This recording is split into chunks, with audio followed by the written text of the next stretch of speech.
Tere, minu nimi on Aet Kiisla. Olen aastate jooksul märganud, kuidas erineva rahvastiku koosseisuga kohalikes omavalitsustes tööd mõnevõrra erinevalt tehakse. Ei pea silmas vaid rahvuskultuuri, vaid pigem proportsioone. Numbriliselt selgus, et võimekuse indeksi ja eestlaste osakaalu vahel on positiivne seos. Mida rohkem eestlasi, seda võimekam omavalitsus. Seos ei ole tugev, kuid kindlasti intrigeeriv. Uurides olin äärmiselt avatud teemadele, mida omavalitsusametnikud ise oluliseks peavad.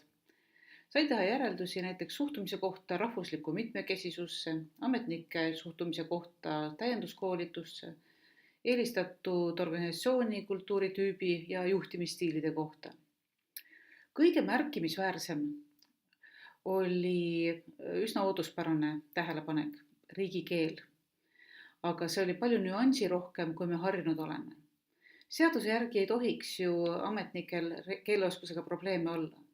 Küll aga pole keeleoskuse nõudeid kodanikele, keda omavalitsus teenindab ja toetab. Venekeelsemates omavalitsustes kulub väga suur osa ametnike ajast tõlkimisele, nii otseses kui kaudses mõttes. Paljud õigusaktid ja info tõlgitakse 2 keelde.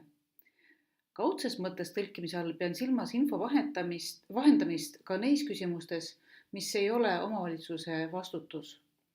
Näiteks selgitatakse riigiseadusi, mõne eraettevõtja teenuse hinnatõusu põhjuseid ja nii edasi.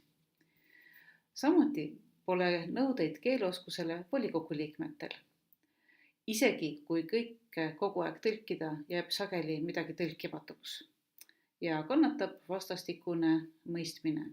See takistab suhteid nii kolleegide kui partneritega mujal.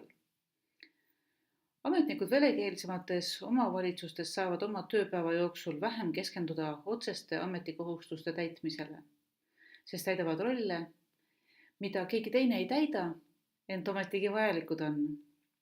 Nii polegi üllatav, et eestlaste osakaalu ja kohaliku omavalitsuse võimekuse vahel seos on.